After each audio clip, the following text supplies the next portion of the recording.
Si en tu próxima entrevista de trabajo te preguntan "Why should we hire you?" y no sabes qué responder porque lo entiendes pero no lo hablas, desbloquéate y sácale provecho al inglés. Conoce nuestros cursos con variedad de horarios, excelentes profesores y la mejor metodología. ¡Inscríbete ya! Inglés y mucho más.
Muy buenas a todos, agradezco su asistencia a este espacio en el Blues and Folk Festival 2021, en esta charla que vamos a dar el día de hoy acerca de dónde viene el blues. Y es el tema que vamos a discutir el día de hoy. Mi nombre es Víctor Roll, soy músico, soy intérprete de blues, he venido desarrollando una carrera aquí en la ciudad de Cali, he hecho algunas producciones, he colaborado con otros músicos y también parte de mi trabajo ha sido la investigación, desde la parte académica, desde la música y desde la parte sociocultural también acerca de lo que es el blues, y digamos que he estado enfocado todo mi trabajo de investigación. Y el día de hoy quiero venir a hablarles un poco desde mi experiencia acerca del blues y de dónde viene el blues, que es el tema que venimos a tratar el día de hoy. Y para hablar del blues, para hablar de sus orígenes, tendríamos que remitirnos a África, indudablemente, para hacer un rastreo de las raíces, ¿sí? Hacer ese recorrido hacia la costa occidental de África y remitirnos básicamente hacia Malí, Senegal, estos países que hacen parte de la costa occidental de África, principalmente Malí, de donde llegaron la mayor población de esclavos en tiempos de la colonia, y poblaron toda la parte del sur de los Estados Unidos. Y entonces, si entramos en ese contexto histórico de ese viaje que realizan los africanos de la costa occidental por el Atlántico, llegando a Estados Unidos a través del puerto de Luisiana, entonces encontramos que es todo ese poblamiento africano, del África subsahariana, llega y se instala no solamente en Estados Unidos, sino a lo largo y ancho de todo el continente americano, ¿sí? Pero en este caso nos centramos en Estados Unidos porque allí está la cuna del blues, precisamente en el delta del Mississippi.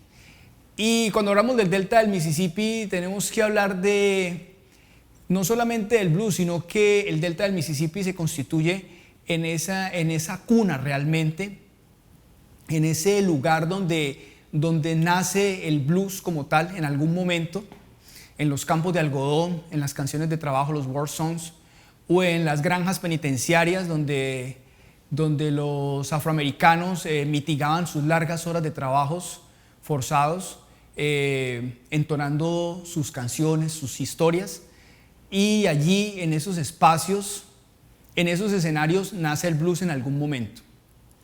Cuando hablamos del África y de esos orígenes del blues en el África subsahariana, y hablamos propiamente de Malí y de Senegal, encontramos una gran conexión con el blues del delta del Mississippi. No podemos llegar, a esa conclusión de que el blues nació en África, no, porque no es cierto, ¿sí? Ya muchos historiadores, como el antropólogo, historiador, investigador Samuel Charters, lo plantea en su libro African Roots, Search for the Roots of the Blues, que es un libro maravilloso. Él hizo todo este trabajo, y no solamente él, sino muchos otros investigadores, buscar esas raíces del blues en África, y se han llegado a la conclusión de que realmente no existe una gran similitud entre la sonoridad o la estructura musical del blues del delta del Mississippi con la música de los griots del África Occidental, ¿sí? Si bien es cierto, muchos instrumentos como el alam, por ejemplo, o la kora, llegaron a Estados Unidos y se transformaron en lo que fue el banjo. De todas maneras, y la forma del canto responsorial también viene de África, obviamente. Su estructura musical, sus características sonoras en sí no distan mucho del sonido africano con el sonido del delta del Mississippi, ¿ya? Entonces, si bien es cierto que los griots contaban sus historias en África, las historias de sus pueblos, en Estados Unidos el blues se constituye en un canto personal, en una forma de expresión de toda esa situación de segregación y esa situación social que marca mucho el sur de los Estados Unidos, no solamente en tiempos de esclavitud, sino aún cuando ya la esclavitud había sido abolida por la gran enmienda del presidente Abraham Lincoln, la 13ª enmienda que abolió la esclavitud en Estados Unidos. Y a pesar de eso, de todas maneras, los negros, la población afroamericana, continúa en un estado digamos, de subyugación, por así decirlo, o en ese estado, no propiamente de esclavitud como tal, pero sí en un trato que no es un trato adecuado o propicio para un ser humano, ¿sí? Eran sometidos al maltrato, a la segregación por parte de los blancos, que eran los dueños de las granjas y los dueños de las tierras, y eran sometidos a trabajos forzosos, con unas situaciones muy paupérrimas. Y en medio de toda esta pobreza, de todo este desarraigo, de todo este dolor, de toda esta violencia que se vivió en el sur de los Estados Unidos a través de la segregación racial, de la persecución hacia las comunidades afros, de toda esa situación que lo podemos ver en muchas películas. Hay muchas películas y muchos libros que cuentan esa historia. Por ejemplo, si leemos el libro de La cabaña del tío Tom, por ejemplo, que es un clásico de la literatura, vamos a entender a la luz de la literatura la situación de la población afrodescendiente a mediados de 1800 y principios de 1900, ¿sí?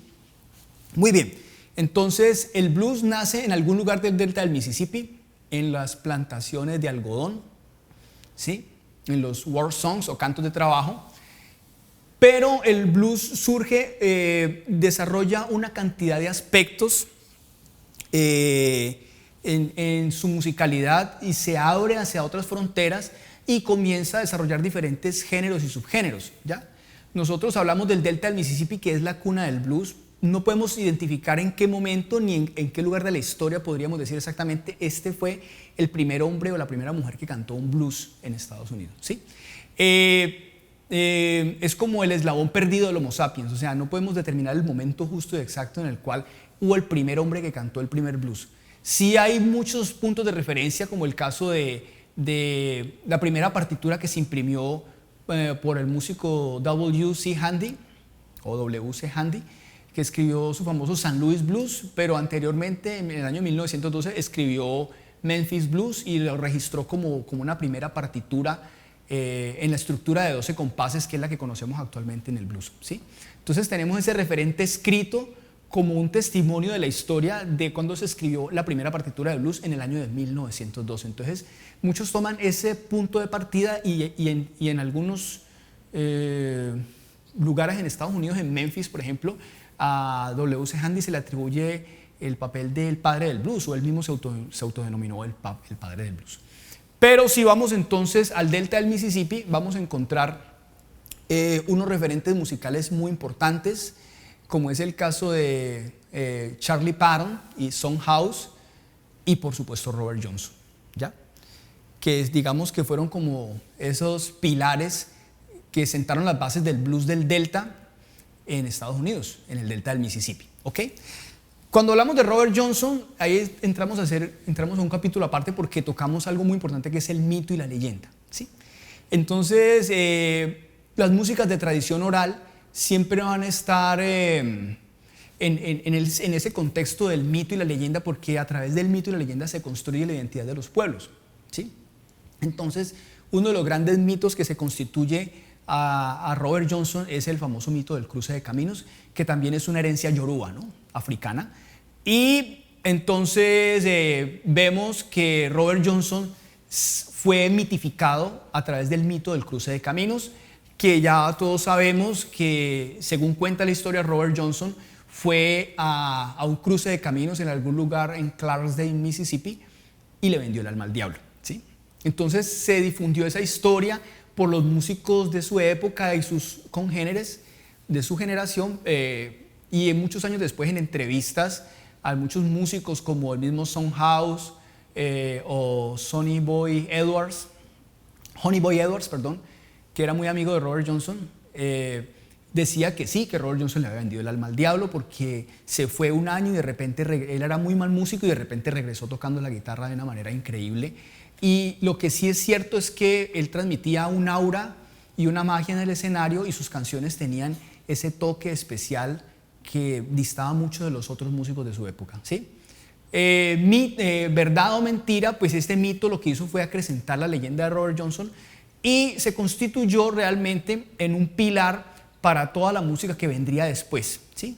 No solamente para el blues en su evolución, sino también para el rock, ¿sí? Porque Robert Johnson no solamente influenció a los músicos de su época, sino que también creó una gran influencia sobre los músicos ingleses de los años 60 en ese fenómeno que se denominó la invasión británica, cuando ellos se van directo hacia las raíces de la música de los Estados Unidos y hacen una especie de apropiación cultural con la música de los afroamericanos, con el blues, y lo transforman en ese sonido rockero muy propio de los ingleses, ¿sí? Bandas como Yardbirds, los Rolling Stones, Led Zeppelin y John Mayer, por ejemplo, y por supuesto Eric Clapton, tomaron o bebieron de esta fuente maravillosa que fue el Delta del Mississippi, y por supuesto de Robert Johnson y sus posteriores músicos como Muddy Waters, como Howlin' Wolf, ¿sí? O como Sonny Boy Williamson, por ejemplo. Okay. Entonces vamos a tocar un poquitico algo de Robert Johnson, hablando del cruce de caminos, del mito de Crossroads. Digamos que lo que hizo que se acrecentara la leyenda fue la famosa canción de Crossroads Blues de Robert Johnson, ¿sí? La canción cuenta que en algún lugar en el delta del Mississippi, en un cruce de caminos, Robert Johnson le vendió el alma al diablo, ¿sí? Lo único cierto es que en ese periodo de tiempo en el que Robert Johnson desapareció, ya muchas investigaciones han dado a la luz de que él estuvo tomando clases con un maestro de su época. Y pues si nos vamos realmente a los hechos de la ciencia y de la academia musical, aunque en esa época ellos no tenían academia, recordemos que el blues es una música de tradición oral, sabemos entonces que Robert Johnson se dedicó a estudiar durante un año antes de regresar, y obviamente pues eso dio frutos para convertirse en el gran músico que fue. Pero él supo capitalizar y aprovechar ese mito, esa leyenda, y a través de sus canciones contaba la historia de que él en un cruce de camino le había vendido el alma al diablo.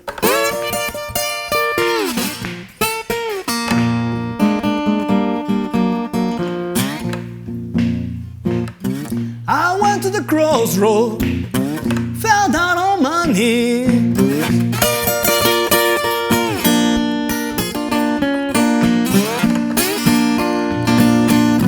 I went to the crossroad, fell down on my knees.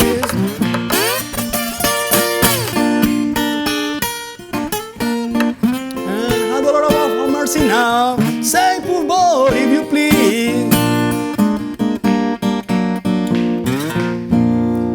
Ok, entonces esta es la historia de Crossroads Blues de Robert Johnson, donde él cuenta que le vendió el alma al diablo en un cruce de caminos, en su famosa canción Crossroads Blues.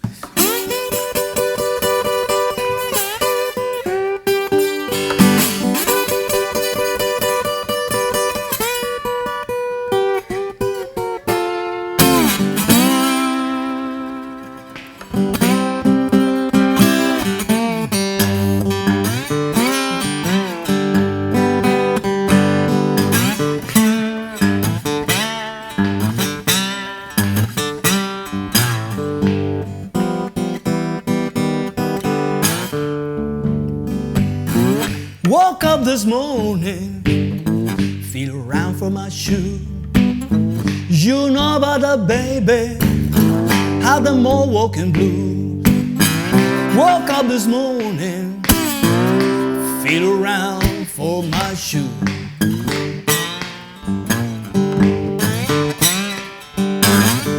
Oh, you know about that, baby, ooh, how the more walking blue.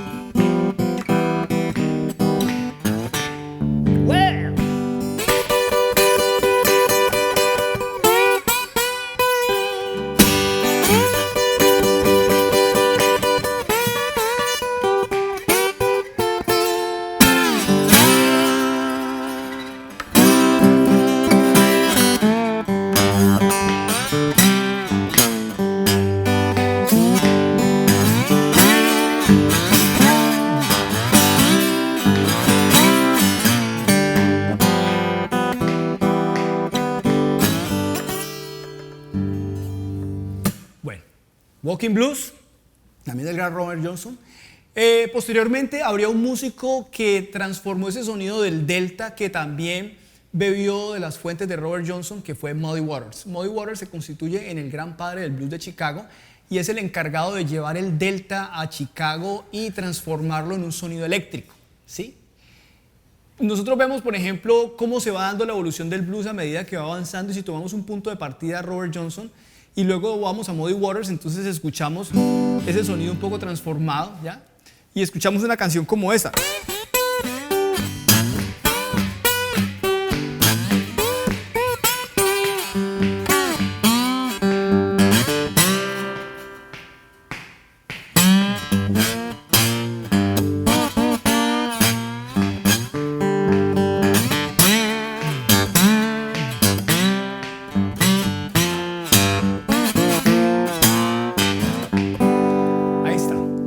Can't be satisfied. When I'm home with my sleep, she got jumping shout. Down on tray B, lay me alone, and I can walk it down. When I'm cold, I'll be all worn when I just can't be satisfied, and I just couldn't keep from crying. ¿Sí? Can't be satisfied. Entonces vemos que el sonido es muy similar al de Robert Johnson, sin embargo, la acelera un poco, pero viene de allí, de la misma fuente del delta. Tengamos en cuenta que Muddy Waters era de Rolling Fork, Mississippi, sí, y desarrolló parte de su carrera en Clarksdale, pero digamos que su mayor influencia fue en Chicago. Fue ahí donde desarrolló toda su carrera y fue donde el sonido se electrificó, ¿ya? Cuando nos vamos a la ciudad de Chicago, vemos entonces que los músicos de blues que se trasladaron a Chicago, buscaban una salida de toda esa situación que tenían en el sur, de esa segregación racial, de toda esa problemática de violencia que vivían allá, de represión y en fin, buscando una salida y un mejor futuro, viajaban al norte donde no iban a tener esos problemas. Entonces ellos buscaban, digamos, el tren hacia Chicago. Era la ruta de salida de toda esa situación que ellos vivían tan precaria en el delta del Mississippi, ¿ok? Entonces, cuando el blues llega a Chicago, se transforma en un sonido eléctrico, ¿sí? Entonces, ahí aparece ya Muddy Waters, músicos como Muddy Waters, como Howlin' Wolf, como Little Walter, el armonicista, como, bueno, muchos que se me escapan en este momento. El mismo John Lee Hooker también, aunque él desarrolló más su carrera en Detroit. Pero digamos que, o Sonny Boy Williamson, por ejemplo, también. Digamos que estos músicos fueron como los que desarrollaron su carrera en Chicago. Y por supuesto Buddy Guy. Buddy Guy llega también a esa escena de Chicago y explosiona realmente en un sonido, le da un sonido al blues completamente psicodélico. Y Buddy Guy se convierte en la mayor influencia de músicos como Jimi Hendrix, por ejemplo, o Jeff Beck. Muy bien, entonces veamos cómo el sonido se transforma de alguna manera en ese sonido eléctrico, ¿sí? Ok, muy bien. Entonces cuando Muddy Waters llega a Chicago, comienza a suceder muchas cosas. Entonces comienza a sonar el blues ya un poco más potente, su sonido cambia al ser electrificado.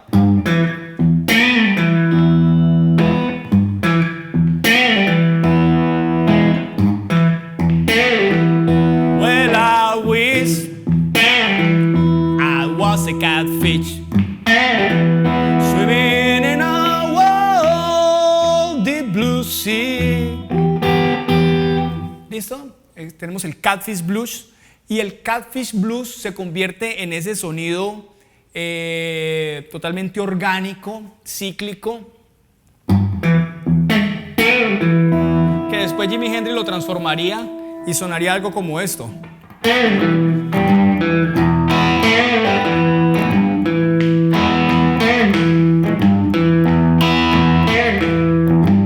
famoso Voodoo Child. Y años más tarde, después Lenny Kravitz sacaría eso.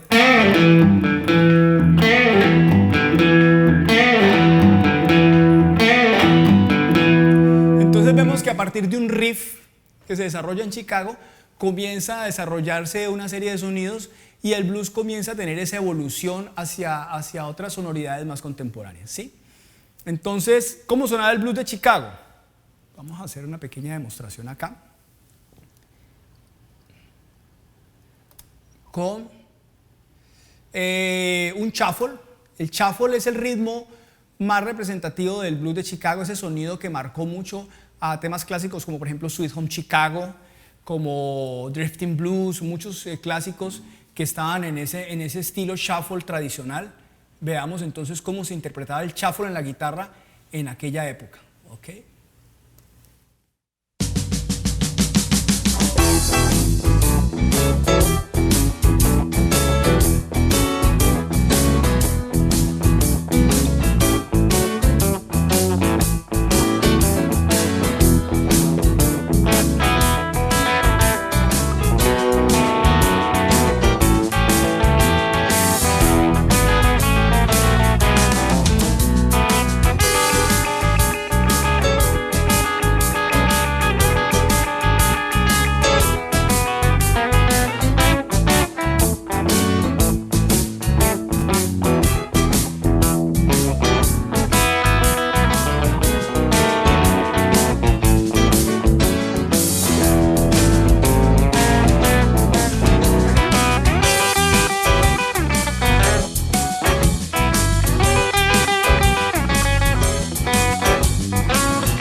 Muy bien, entonces así sonaba el blues de Chicago en esa época. Vemos que empezamos como punto de partida en el delta del Mississippi con la leyenda de Robert Johnson del cruce de caminos, donde el sonido era rural, donde no había electricidad en la mayoría de los condados o en los pueblos del sur de los Estados Unidos. El blues era totalmente acústico, se tocaba con una guitarra acústica, pero cuando llega a Chicago el blues se electrifica completamente y aparece el concepto de la banda, la batería, el contrabajo, un piano, una armónica, una guitarra eléctrica, y obviamente el blues se solidifica y digamos, se empodera en cuanto al sonido, ¿ya? Logra un sonido sólido, más contundente, y entonces ahí es donde, digamos que, con esta guitarra aquí un momentico, digamos que sellos discográficos como Chess Records, por ejemplo, juega un papel fundamental para que esta música llegara a la radio, llegara a todas las emisoras de radio y llegara a los consumidores como tal, a través de las producciones discográficas que se hicieron en Chess Records. Recordemos que Muddy Waters desarrolló toda su carrera y su producción musical allí. Posteriormente Chuck Berry, con su sonido de rock and roll, también grabaría digamos en Chess Records. Y Chess Records se constituye en el sello discográfico por excelencia para darle salida a todos estos músicos que llegaron del delta del Mississippi y se instalaron en la ciudad de Chicago. Recordemos entonces que fueron Muddy Waters, Howlin' Wolf, Little Walter, algunos de los músicos más emblemáticos que llevaron, y Buddy Guy, que llevaron ese sonido del blues a escenarios internacionales. Ok, muy bien. Entonces, otro lugar muy importante para el desarrollo del blues es la ciudad de Memphis. Memphis se constituye también en un epicentro para el blues con un sonido muy propio. Recordemos que allá estaba el sello discográfico Sun Records, que fue el responsable de producir a estrellas como Elvis Presley, por ejemplo, ¿sí? Pero entonces vemos que hay un músico supremamente importante que no podría faltar en esta charla, hablar de él, y es B.B. King, ¿cierto? B.B. King desarrolla su carrera en Memphis, empieza trabajando en una emisora de radio. Inicialmente presentó una audición para un jingle de un producto que se vendía en el mercado, no recuerdo exactamente cómo se llamaba, creo que era Pepticon, algo así, no sé si era un repelente o un producto como de tocador, de cuidado personal, creo que era. Entonces, a raíz de esto, él logra entrar inicialmente como locutor de radio, creo, pero posteriormente logra desarrollar su carrera ya como músico, como artista en Memphis, y logra convertirse en el rey del blues, ¿sí? Hablar de B.B. King es hablar de un capítulo aparte porque su sonido marcó un antes y un después en el blues. El sello característico de su sonido en la guitarra, la forma como él desarrollaba todos estos vibratos, ¿sí?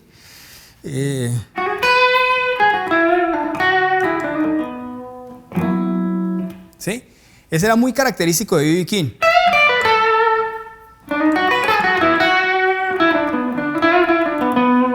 Vamos a tocar un poquitico algo de cómo era el sonido del shuffle de B.B. King, que era muy particular en una pista aquí.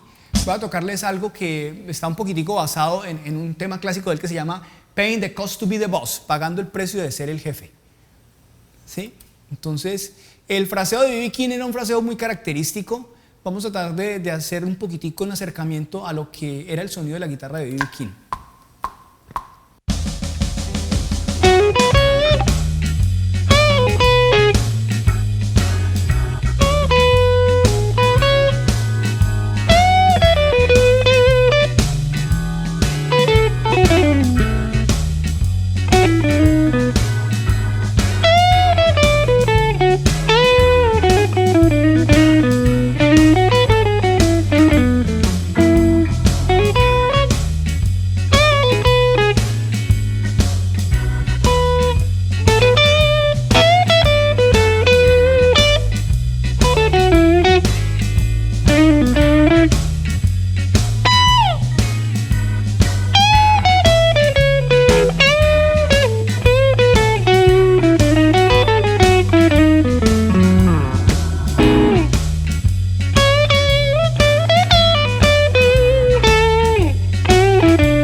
Entonces, B.B. King se caracterizaba mucho por ese sonido vibrato, ¿ok?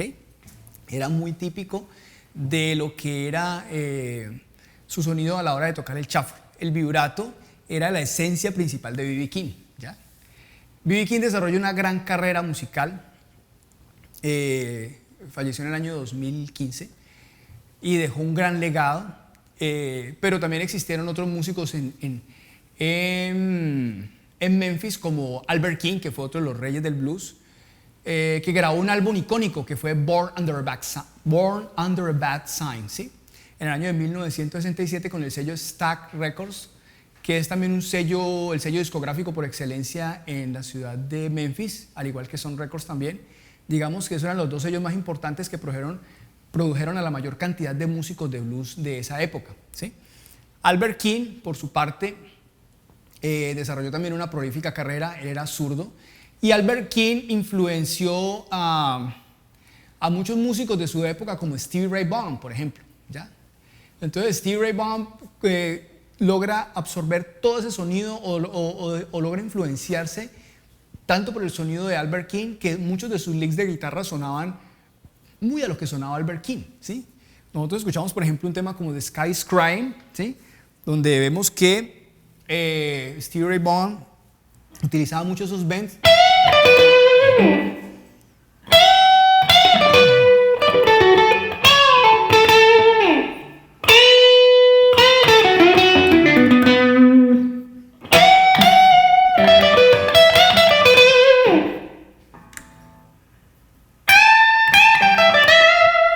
Eran esos bends muy característicos de Albert King, que eran muy punzantes.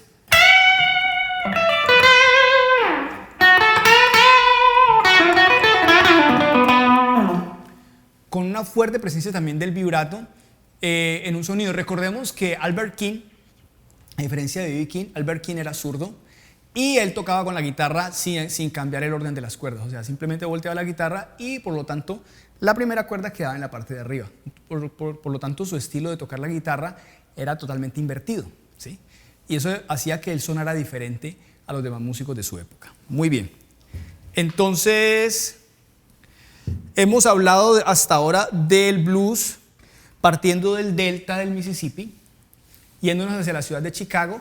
Pero ¿qué sucede después? El blues se transforma, llega a Inglaterra y los músicos ingleses les llega este sonido, se apropian del sonido del blues, hacen esa apropiación cultural, llegan a América, quieren conocer a los músicos que tanto los había influenciado, y en un momento en que estos músicos ya, digamos, en Estados Unidos ya nadie los quería, no eran importantes ya en la escena de los Estados Unidos, los ingleses los llevan a Europa y los llevan a tocar allá a los escenarios, y el blues se transforma, adquiere otras dimensiones, ¿sí? Entonces, en la historia del blues de Chicago tiene un antes y un después. Antes, en el furor de los años 50 y posteriormente en los años 60, cuando los ingleses llevan nuevamente a estos músicos a los escenarios europeos y los sacan otra vez del anonimato en el que se encontraban en Estados Unidos, en un momento en el que sus carreras iban en declive, por así decirlo. Muy bien. Pero entonces nosotros hablábamos de dónde viene el blues. Dijimos que el blues nace en algún lugar en el delta del Mississippi, en el sur de los Estados Unidos, en los campos de algodón, ¿sí? Pero ¿qué sucede con este blues en el transcurso de la historia? Ya han pasado 100 años, un poco más de 100 años. ¿Y qué sucede con el blues hoy en día? ¿Hacia dónde va el blues? ¿Sí? Es importante saber entonces de dónde viene el blues, pero ¿cómo es el presente del blues? ¿Qué es el blues contemporáneo? ¿Sí? Y vemos que hoy en día, por ejemplo, hay muchos artistas que vienen desarrollando su carrera alrededor del blues y que han tomado estas fuentes. Y entonces hablamos de músicos como Gary Clark Jr., por ejemplo, que está vigente en el sonido del blues actual, que digamos que lleva esa bandera. Buddy Guy, algunos dicen que Buddy Guy es el sucesor de B.B. King en el trono del rey del blues. Es el último sobreviviente de esa generación de Chicago y por lo tanto Buddy Guy sería el llamado a llevar la antorcha del blues en este momento, porque es el heredero legítimo del sonido de Chicago, ¿sí? Que es, digamos, ese punto donde el blues logra desarrollar realmente todo ese contexto internacional y convertirse en una música universal, ¿ok? Entonces, músicos como Gary Clark Jr., como Joe Bonamassa, por ejemplo, que vienen desarrollando un blues rock, es muy contemporáneo, con un sonido ya muy moderno, ya muy diferente, dista mucho del sonido de Chicago, ya con un sonido más actual. Músicos como Robben Ford, por ejemplo, que su sonido es más orientado al jazz, ¿sí? Entonces, ese es el blues actualmente, ¿sí? El blues contemporáneo. Existen los Blues Music Awards, que son los premios que se entregan a través de la Blues Foundation, donde se premian artistas de blues en los diferentes géneros y subgéneros, ¿sí? Entonces, digamos que el blues, además la Biblioteca del Congreso de los Estados Unidos, tiene recopilada una gran información histórica del blues, desarrollada por los hermanos Lomax, que se encargaron de recopilar gran información, y allí se encuentran grandes tesoros de la música de los Estados Unidos como un patrimonio cultural. Entonces vemos que el blues está vigente, que el blues ha tenido una evolución hacia otras formas y que todas las músicas contemporáneas actuales, el rock, el pop, el jazz, la música soul, todas tienen una raíz principal que es el blues, ¿sí? Entonces, si nosotros miramos ese gran árbol genealógico, vemos que la raíz de toda la música contemporánea es el blues, ¿sí? Partiendo de todas las músicas que se escuchan actualmente, la música pop, el rock, el jazz, ¿sí? El soul, el R&B, el rhythm and blues, toda esa música parte de una raíz que es el blues, ¿sí? Entonces, digamos que con esto pues estaríamos dando final a esta conferencia. Espero que les haya gustado. No obstante, pues quiero agradecer al Blues and Folk Festival por esta oportunidad de participar en este espacio, al Ministerio de Cultura y por supuesto al Centro Cultural Colombo Americano por brindarnos este espacio en el marco del Blues and Folk Festival y poder llevar a cabo esta charla acerca de dónde viene el blues. Muchísimas gracias por su asistencia. Que tengan un feliz día.